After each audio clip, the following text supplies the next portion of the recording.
Hey, so I want to come in here and give you guys a new perspective that the Lord has given me on how we can view our wilderness season. So for context, yesterday the whole day I was basically training. I was outside training in the hot sun too. This is weather, Georgia weather. This is hot outside. So imagine how that was, right? So I was dead tired by the end of the day, but I still had one more workout to do outside. So when I got around to doing my last workout, this was like around 7 o'clock, 8 o'clock, 8:30. So when I went outside, it was raining. So I was like, okay, dang, let me just go ahead and still do this workout, you know? So as I was outside, before I started, my legs were dead tired. And so, but then I realized as I progressed through me being outside training and it was still raining, I started to feel like some type of refreshment, if you will, which will tie into my point about how we can view our wilderness season.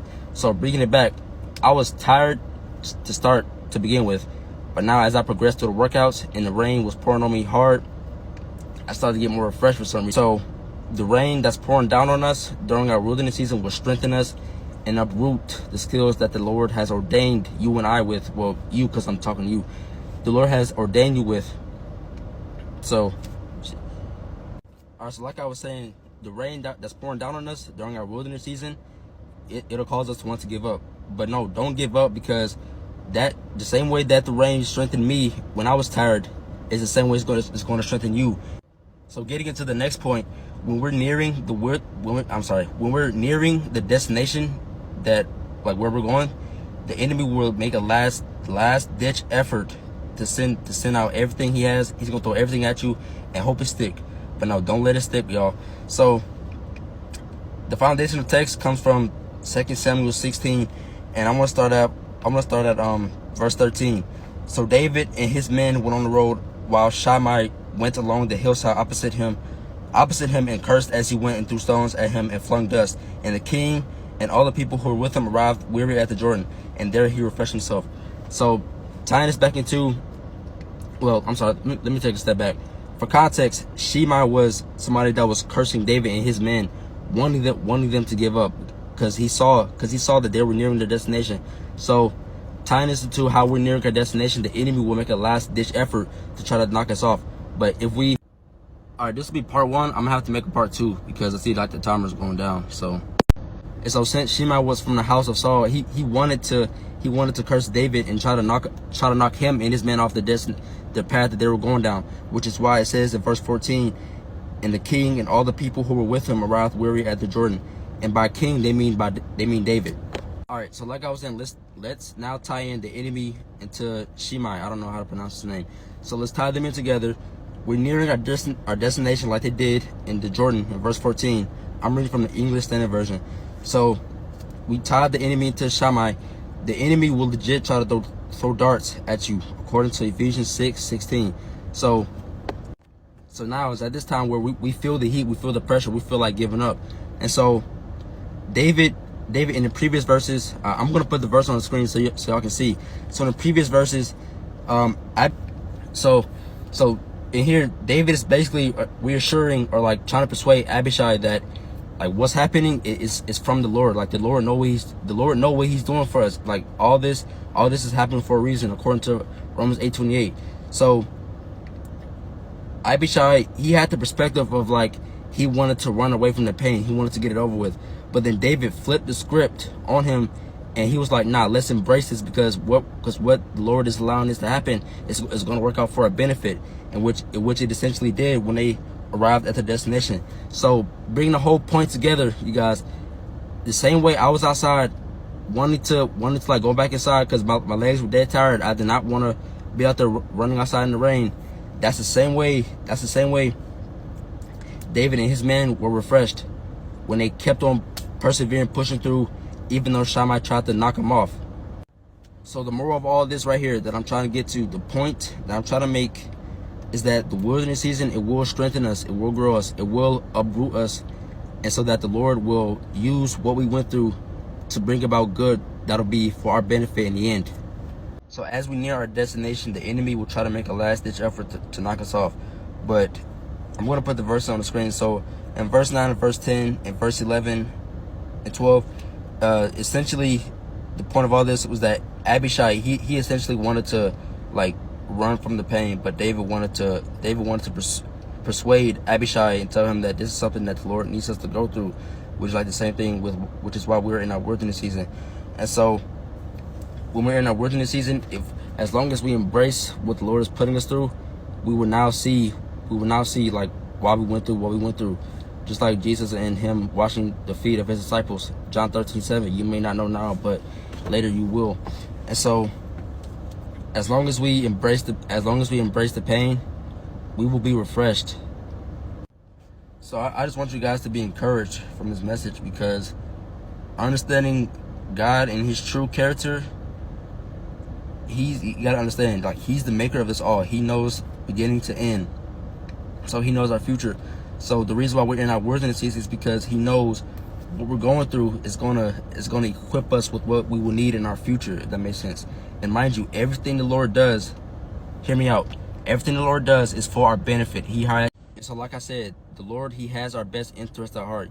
We have to believe that. So what he sees now, he's like, okay, I have to put you through this so that when we get to our destination later on down the years, you will be ready. So it's best for us to embrace this pain, like the same way we don't mind embracing the pain inside of the gym. We have to embrace the same pain we go through during the wilderness, because like the same way we have to grow our muscles, the only way we can grow our spiritual muscles is by being in the trenches, which is why we're in our wilderness season. So bringing it back, the whole point of all this is that the same way I was refreshed, I keep bringing this back up. I sound like a broken record, but I want to drive this point further. The same way I was refreshed as I was training outside in that rain when I was dead tired, it's the same way this rain that you're feeling during the wilderness, it will refresh you and strengthen you. And so to drive the point even further, in verse 14 it says, "And the king, who is David, and all the people who were with him arrived weary at the Jordan, and there he refreshed himself." So let's tie this into Matthew chapter 11, verse 28 through 30, where Jesus told his disciples, Come to me, all of you who are weary and carry heavy burdens, and I will give you rest. Take my yoke upon you, for my yoke is light, and I will give you rest," essentially. So once we get to our destination, that's when the Lord will give us rest. But rest from what? Rest from being in the world but not of the world. So that he will give us rest from basically like going through it all, going through hell on earth, if you will. So you see, at this point I'm going off on a tangent, but the Lord just gave me a revelation about this too, where he says, if you tell this mountain to move, it will move. So essentially we're mere ants, in the view of a mountain, we're ants. So looking at it from like the bird's eye perspective, because that's how God is. He's up there. He sees everything. We're like mere ants to him. So if we take it from a bird's eye perspective, we can look down at the mountain. The only way we can move the mountain that Jesus said that we can move is by looking at it from the bird's eye perspective. But as we're up there with the bird's eye perspective, we then can look down at the mountain as something small. That mountain, like I said again, that mountain is our challenges. It's our wilderness. So if we're able to zoom out, look at the full scope of like what's going on, like why we're dealing with, like why we're going through what we're going through, we start to realize that what God has us going through is going to work out for the benefit of us in the end. So in the bird's eye perspective, 1 Peter 4:12, we bring that into fruition.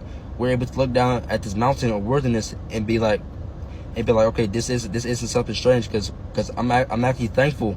It just takes encouragement and trust in Jesus that he knows what he's doing for us. And so when we are able to zoom out and look at our challenges from a bird's eye perspective as something small, mind you, we're able to that encourages us even more to keep pushing, keep persevering, according to Galatians 6:9. Because when you have your heart posture, when Jesus has your heart posture, and your heart is focused on that cross, it'll be more easier. I'm gonna say more easier, but it'll be less challenging, less tempting for you to give up, if you will. So before I tuck your ear off to death, just be encouraged. And to back up Romans 8:28, we know that the Lord's word does not return to us void. In Jeremiah chapter 1 verse 12, it states that the Lord, he sends out his word and he watches over it to perform it. So he sends out a word and he watches over it to perform it. So we know that everything ties into Romans 8:28. Everything works out for the benefit of us. So those verses that I just stated, it correlates together to help encourage us, because we're able to move the mountain that Jesus alluded to, the mountain being our wilderness. We're able to move it out the way when we look at it from the bird's eye perspective, because looking at it from the bird's eye perspective, we're able to view our mountain as something very minuscule. So then that reshapes our mind. Looking at it from the bird's eye perspective, it will reshape and renew our mind to have a different opinion about what's going on, about our mountain. It will know that the Lord's word does not return void unto us. So to end it off, before I talk you guys ear off to death, just be encouraged. Keep your heart posture focused on Jesus and that cross, because once He has your heart, that's it. You're set to go. Because worry is a choice. Worrying is a choice. It's not something that you're forced to do. It's something that you willingly choose to do. So once your heart posture is focused on Jesus, He will then reshape it and mold it to give us this new mindset perspective, that is of a bird's eye perspective, which will encourage us and to keep us going, because we know that this wilderness season is going to strengthen us. It's going to uproot us. The same way rain grows trees, grows plants, make it beautiful. The same way rain can make us beautiful if we don't give up. Galatians 6:9. And so, yeah, that's the main thing I want you guys to just get from this video. Yeah, I'm done. All right, so I'm at home now. This is why you see different scenery. But one thing I wanted to add, this is the last thing I want to add to it, that'll even drive a point even further, like take more meat off the bone. So this past Friday night, I was watching the movie Jumanji, the movie that came out in 2017. And so essentially the gist of the movie is that 4 students had an out-of-body experience in a video game world. So let's correlate that video game world to the spiritual realm, right? So on the physical realm, Spencer, I'm gonna use him for example. Spencer, he was seen as the nerd, the scrawny kid. But in the video game, he was Dr. Bravestone, Dwayne "The Rock" Johnson, the big muscular dude. And so if we correlate the spiritual realm to the video game experience, Dr. Bravestone, that's the type of physique we as believers should strive to have. Like I said, we train our bodies in the physical gym to put ourselves under pressure so that we can grow muscles. But we should have that same energy towards. And so the same way we train ourselves in a physical gym, we need to train our spiritual in a spiritual gym. In the spiritual gym, we train by being placed in the trenches or the wilderness. So to push the point even further, when we go through the wilderness season, we're strengthened even further. When we go through the wilderness season, we're strengthened. Basically we're putting our body under so much stress that we're able to have that type of physique that Dwayne "The Rock" Johnson had. And so when we have that type of physique, it'll be much more easier for us to go to war in the spirit, being able to speak in tongues, and being able to fight off demons, to be a demon slayer, if you will. Basically, going through the wilderness season is basically going through the spiritual gym. So that's why we have to embrace it, just like we embrace training ourselves in a physical gym. So once we embrace ourselves in a spiritual gym, we're able to grow through our wilderness, which is how we gain that muscular physique like Dwayne "The Rock" Johnson has. We know that the word of God says that we don't war in the flesh, we war in the spirit. Ephesians 6:12. We don't fight against flesh and blood, but against the evil rulers, principalities of the dark heavenly places. So with that being said, once we're able to stay steadfast in our wilderness season, we're able to obtain the same physique that Dwayne "The Rock" Johnson has. Our spiritual body will have that same physique, which will make it more easier for us to war in the spirit, like speaking the tongues, being able to fast more, or being able to speak in tongues, being able to fast more, and to be a demon slayer, if you will, overcome what the enemy throws at you, like the fiery darts. I think Ephesians 6:16. So yeah, just take this as an encouraging word to help you guys keep pushing forward, and hopefully I was able to reshape and renew your mind on how we should view this the wilderness season. To recap everything I said in this segment, the first thing you want to do is keep your heart posture focused on Jesus and that cross. Next thing you want to do is allow Him to reshape and mold your heart by giving your willingly yes, if you will. So your yes will be the beginning of your obedience and your testimony. And so after that, once we're in our wilderness season, He will be able to reshape your heart as you already did, which will help you look at the challenges that you're going through right now. Your mountain, you're able to look down at it as something very minuscule, because like it's going to be so small, which is why he says, if you look at this mountain, you're going to be able to tell it to go. So that's basically the recap. That's basically the recap of everything I wanted to get to you guys. And I hope that this has blessed and encouraged you as well. Now, keep on fighting the good fight of faith. And yeah, I'm out.